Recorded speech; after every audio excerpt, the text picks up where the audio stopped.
The crisis of credit, visualized. What is the credit crisis? It's a worldwide financial fiasco involving terms you've probably heard like subprime mortgages, collateralized debt obligations, frozen credit markets, and credit default swaps. Who's affected? Everyone. How did it happen? Here's how. The credit crisis brings two groups of people together, homeowners and investors. Homeowners represent their mortgages, and investors represent their money. These mortgages represent houses, and this money represents large institutions like pension funds, insurance companies, sovereign funds, mutual funds, etc. These groups are brought together through the financial system, a bunch of banks and brokers commonly known as Wall Street.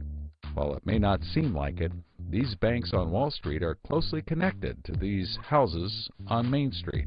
To understand how, let's start at the beginning. Years ago, the investors are sitting on their pile of money, looking for a good investment to turn into more money. Traditionally, they go to the U.S. Federal Reserve, where they buy treasury bills, believed to be the safest investment. But in the wake of the dot-com bust in September 11th, Federal Reserve Chairman Alan Greenspan lowers interest rates to only 1% to keep the economy strong. 1% is a very low return on investment, so the investors say, no thanks. On the flip side, this means banks on Wall Street can borrow from the Fed for only 1%. Add to that general surpluses from Japan, China, and the Middle East, and there's an abundance of cheap credit. This makes borrowing money easy for banks and causes them to go crazy with leverage. Leverage is borrowing money to amplify the outcome of a deal. Here's how it works. In a normal deal, someone with $10,000 buys a box for $10,000. He then sells it to someone else for $11,000. For a $1,000 profit, a good deal. But using leverage, someone with $10,000 would go borrow $990,000 more,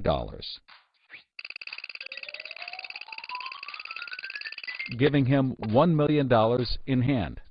Then he goes and buys 100 boxes with his $1 million and sells them to someone else for $1,100,000. Then he pays back his $990,000 plus $10,000 in interest. And after his initial $10,000, he's left with a $90,000 profit versus the other guy's $1,000. Leverage turns good deals into great deals. This is a major way banks make their money. So Wall Street takes out a ton of credit, makes great deals, and grows tremendously rich, and then pays it back. The investors see this and want a piece of the action, and this gives Wall Street an idea. They can connect the investors to the homeowners through mortgages. Here's how it works. A family wants a house, so they save for a down payment and contact a mortgage broker. The mortgage broker connects the family to a lender who gives them a mortgage. The broker makes a nice commission. The family buys a house and becomes homeowners. This is great for them because housing prices have been rising practically forever. Everything works out nicely. One day, the lender gets a call from an investment banker who wants to buy the mortgage. The lender sells it to him for a very nice fee. The investment banker then borrows millions of dollars and buys thousands more mortgages and puts them into a nice little box. This means that every month he gets the payments from the homeowners of all the mortgages in the box.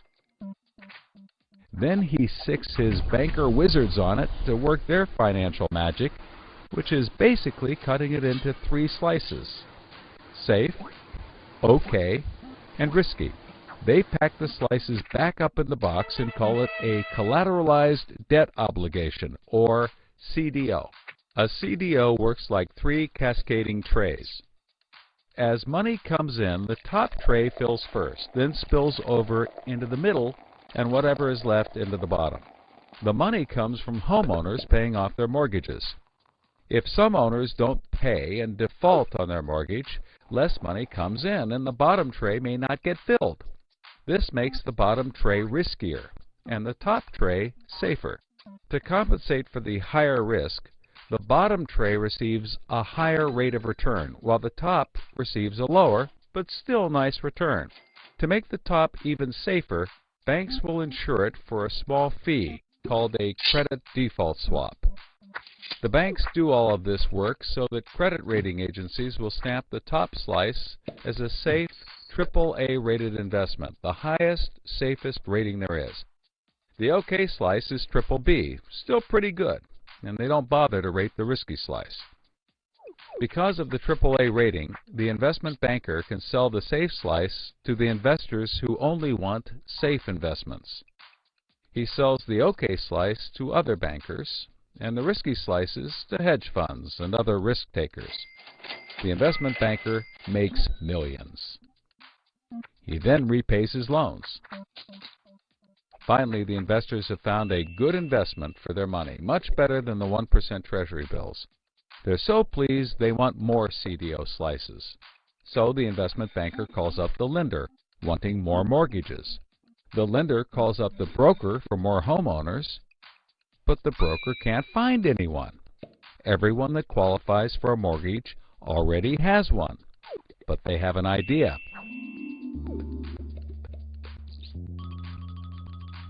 When homeowners default on their mortgage, the lender gets the house, and houses are always increasing in value. Since they're covered if the homeowners default, lenders can start adding risk to new mortgages, not requiring down payments, no proof of income, no documents at all. And that's exactly what they did. So instead of lending to responsible homeowners, called prime mortgages, they started to get some that were, well, less responsible. These are subprime mortgages. This is the turning point.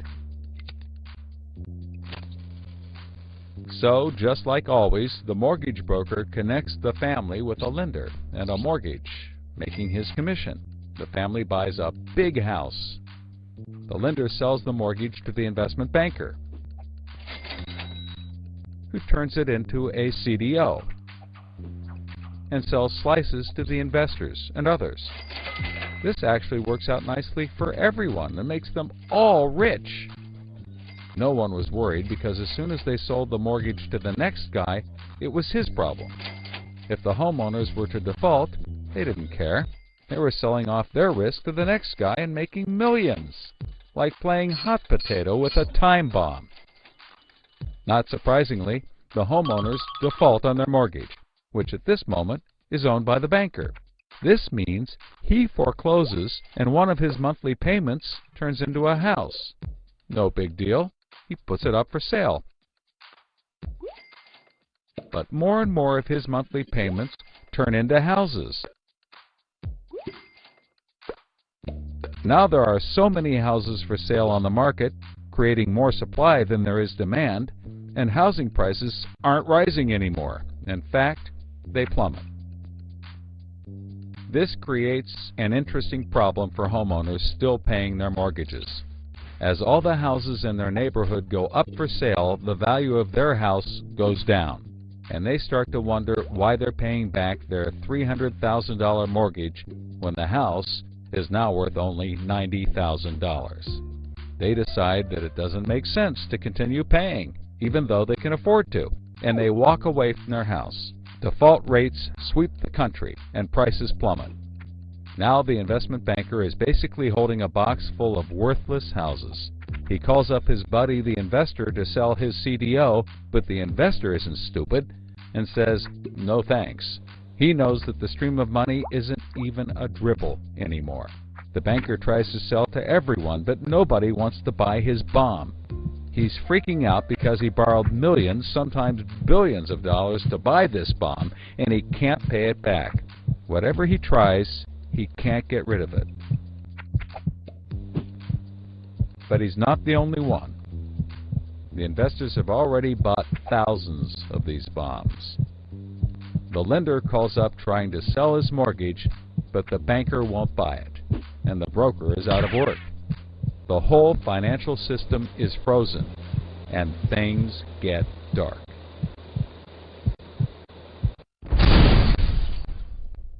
Everybody starts going bankrupt. But that's not all. The investor calls up the homeowner and tells him that his investments are worthless.